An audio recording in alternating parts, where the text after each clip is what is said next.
Yep. This is Mac 11. Soul Invest returns in traffic. So the topic of today is letting other earthly experiences fuel you. Let other earthly experiences, different experiences, very diametrically opposite experiences and people and places and things, let them fuel you. Let there be just enough of an influence, give it just enough attention for you to realize what's really going on.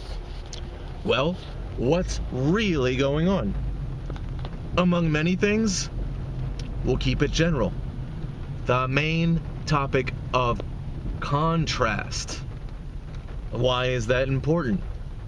Contrast, if integrated correctly, if seeing something contrasting, and if you're thinking about it right, if you're feeling about it right, if you're receptive enough to intake the lesson, you realize that it's different. To me, it's different compared to how I would do it. It's different compared to how my culture would do it. It's different compared to how I would operate. It's different compared to my lifestyle, right? Etc., etc., etc. How is it going to fuel us? I've got a couple examples. On deck. Yeehaw! So, driving by homeless people or just people walking down the sidewalk, and you could just tell by their poor posture or their slow walking or like their shifty eyes or the way that they're holding their head, right? The old adage of hold your head up, hold your head high, keep your chin up, it'll all be alright.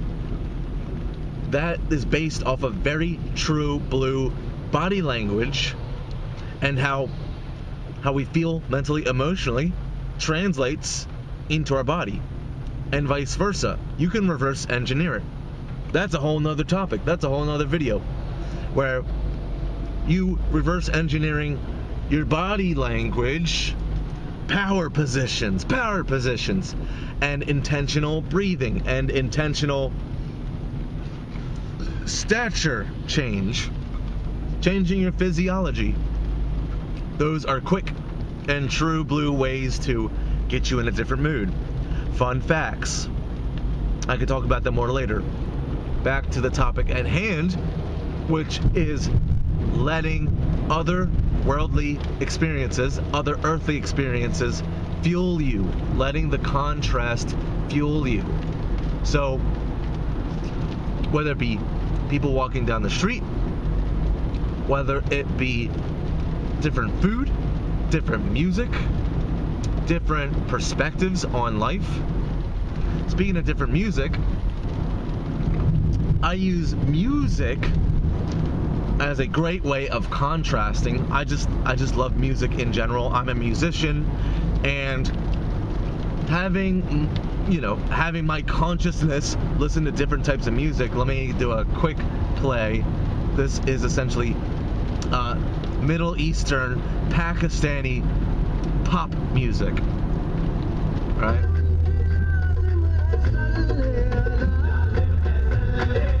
So yeah, I hope I don't get unmonetized because of that. Oh geez. But anyway, so the vast contrasting. So we'll first go into just being receptive to contrast, and then we'll go into being naturally receptive to contrast, and then getting to the point where it fuels you, right? So that's part 2. Part 1 is just being generally, Jesus. I mean, it's not like I almost got hit by a car. That guy didn't see me. Wow. Guy was carrying a trailer too. Anyway, near-death experiences aside. So, we'll use the example of seeing a homeless person on the street, whether you're walking by, whether you're driving by. That, if you're living near a city area or in a city area, that's pretty much an inevitability. So, homeless person, you see them, maybe they're talking crazy or they're moving crazy, and a general thought can be something along the lines of, oh, that person's crazy, like, ooh, like, I feel sorry for that guy, or like, ugh, like, stay away from me, that guy's dangerous, I want nothing to do with that guy, I'm gonna ignore that guy, keep walking, don't make eye contact, even if they say something to you, just ignore them, pretend they don't exist, etc., etc. So,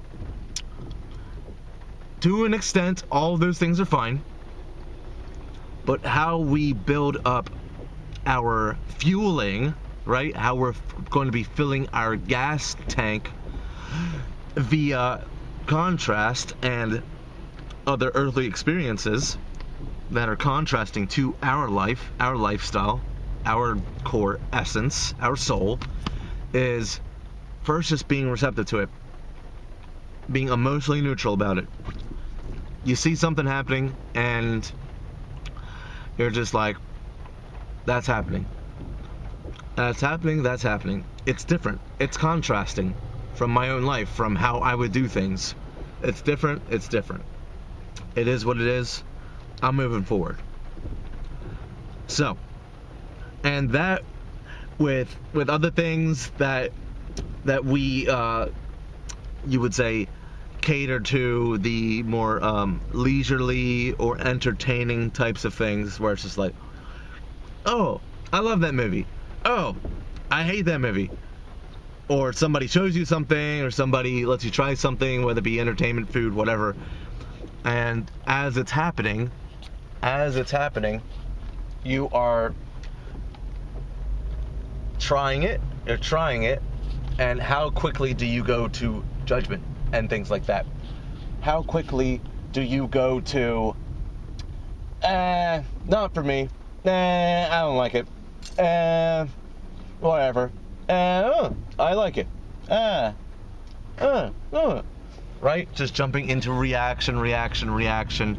What's your take? What's your opinion? What's your this? What's your that? Suspend your judgments, suspend your opinions, suspend your conclusions for long enough for you to take a whiff of the moment, take a whiff of being alive, to get a whiff of yourself, your soul, your core essence of life. Life is happening. You don't have to judge everything. You don't have to give everything an opinion and a conclusion, a number out of 10, right? So we start with mental emotional neutrality. We have our receptivity to just life in general. We're breathing, we're strong, we're more and more solid in ourselves, our core essence, our soul. And this is part 2, the fun part, how we get fueled, how we get powered, and how we get these massive returns on our soul investment. So check this out. We eventually get to the point where we're practicing our mental emotional neutrality. We're practicing our non-judgment. We're practicing our being in the moment with contrast, with something that we may not agree with something we may not like, but just stick forward, stay true. You are rooted in your soul, your core essence. And then you start to get these ideas, these intuitions, right? They're not just thoughts. They are your inner voice. One could argue that it's your soul speaking to you. I consider heart, soul, intuition, talking to your creator, your higher power, I consider those all interrelated, if not completely synonymous. So, once we're there, once we're at that point where we're chilling, we're being emotionally neutral, we're rooted right here, baby, right here. Then we start to get these inspirations, these intuitions. We'll go back to the homeless person idea.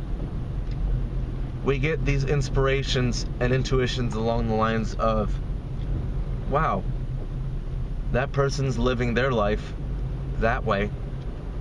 I'm living my life this way. You know, I can see how I could be that person, how I could be in that situation. I can start to understand how going into food, entertainment, things like that, I could understand how someone could like that. I can understand how somebody would be into that. I can understand how somebody could become that.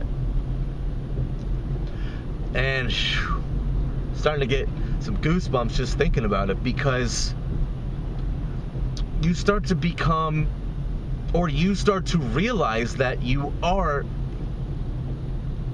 a universal being where you're so open and receptive and understanding that there are so many ways to live a life, that there are so many avenues, so many different cultures, so many different mindsets. Like, here's another example. I was at a seminar, and there were one-on-one sessions where people were testing out their speaking skills, you know, having breakout groups and things like that. We were testing out our speaking skills, and then we were getting feedback. So we had movements where, or sessions where we would do something, a vocal exercise, a spontaneous conversation exercise, and then 2 or 3 or more people, one at a time, would give feedback. And isn't that interesting? And it's especially interesting if you're in a position or a situation where you're not getting much of any feedback, or you're having a bunch of yes men, or you're having a bunch of haters, where you're not really taking the feedback seriously, because in many cases it shouldn't be taken seriously, because in those many cases you can't trust the feedback, or it's being diluted, or you just know the person or the people are in some ways delusional or stubborn or whatever. But anyway, back to the seminar example. To get feedback and to have this thought in your head like, oh, I know what I'm doing, or like, yeah, I know I'm, you know, at this level, or I'm pretty sure I'm above this process. And then you get humbled by some solid feedback that actually turns out to be true. And it's good. It's good when you have this receptivity to contrast. Another term for it is being receptive to cognitive dissonance. When you think you're in one world, or you think your perspective is right, and then you get solid feedback, you get humbled, and you're like, man, not only was I not right, but like, I'm uncomfortable by how true this feedback is, and I'm trying to pick up the pieces because I thought I had it right, and I didn't have it right. And again, one of the keys, the very few keys in getting fueled by this, getting built up in your soul, in your core essence, getting these massive returns, is emotionally neutral, receptive, and taking it in stride so that you can see the goodness. You can see the goodness and the value in these things. So let me tie it all in, because I'm about to get to my stop. So let me tie all of this in, because it's this universality, this becoming a universal being where you can see. It's sort of like empathy, but it's way beyond, because, empathy, put yourself in the place of me. But it goes beyond that, because you're seeing the levels. All right? Let's tie it in with the homeless person situation, where you can see that you, as a human, like any other human, you could become homeless. If this, right? You can make the long list, and you could see, I could be homeless, but, right? This is the flipping the script, and this is the thankfulness part. This is the part that's actually going to fuel you, that's actually going to expand you, where you're going to get your soul returns, is acknowledging that you could be in that situation, but you're not because of, and then you're bringing forth your long list of good, great successes that have brought you to where you are. You should not have much, if any, time for being down on yourself, criticizing yourself, talking crap about yourself, gossiping about yourself, pointing out all the ways that you suck, all the ways that you failed, etc., etc., etc. Unless, of course, it's about, oh man, when I stumbled and fell, it gave me a different perspective, and I realized that I was missing out on blah, blah, blah, blah, blah. And I could view things from the bottom, or view things from this angle, and I'm a better person because of it, right? So you can alchemize, the failures, quote unquote, the rock bottoms, quote unquote. So getting to a point where you're having this universal state of mind where you can be in that situation. You can understand that culture. You can understand how people can make thousands of micro decisions to lead up or to lead into where they are. What culture they're in, what financial status they're in, who their friends are, how their family treats them, how you approach every person, how you approach every situation. It goes both ways. You can see how other people got there, and you can see how you got here. How you got here. You break it down. You love the things that you love about your current situation. That is a fact. That is essential. Loving the things that you love about your situation. Dig a little deep if you need to, right?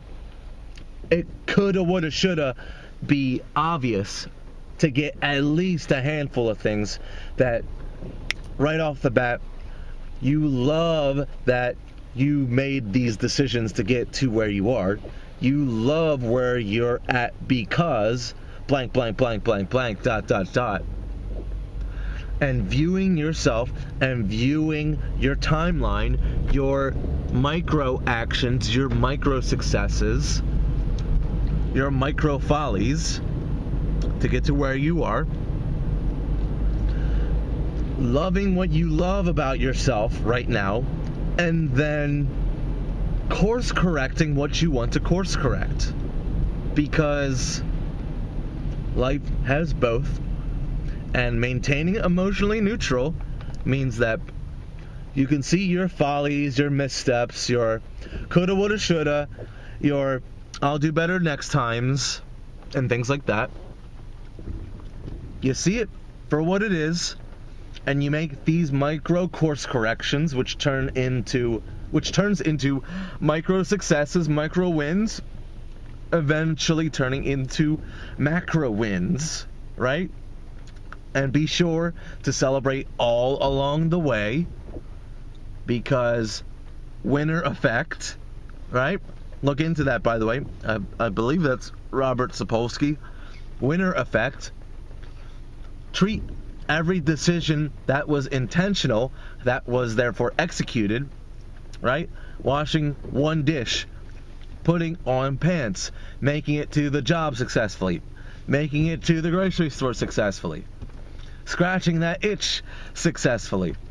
Micro wins. Acknowledge them. Get that winner effect in your physiology, in your hormones. Winning, winning, winning. Feeling more and more awesome. Becoming more and more of this universal being that can empathize and also be fueled by everybody and everything. Pretty wild, right? Pretty wild. Woo! I'm just reflecting on it now. And you better believe I take my own advice. You better believe it. Anyway, this is Mac 11, Soul Invest Returns, helping you invest in your soul more so you can get those massive gains, massive wins, massive returns. Think about it, feel about it, do about it. Catch you later. Catch you later. Catch you later.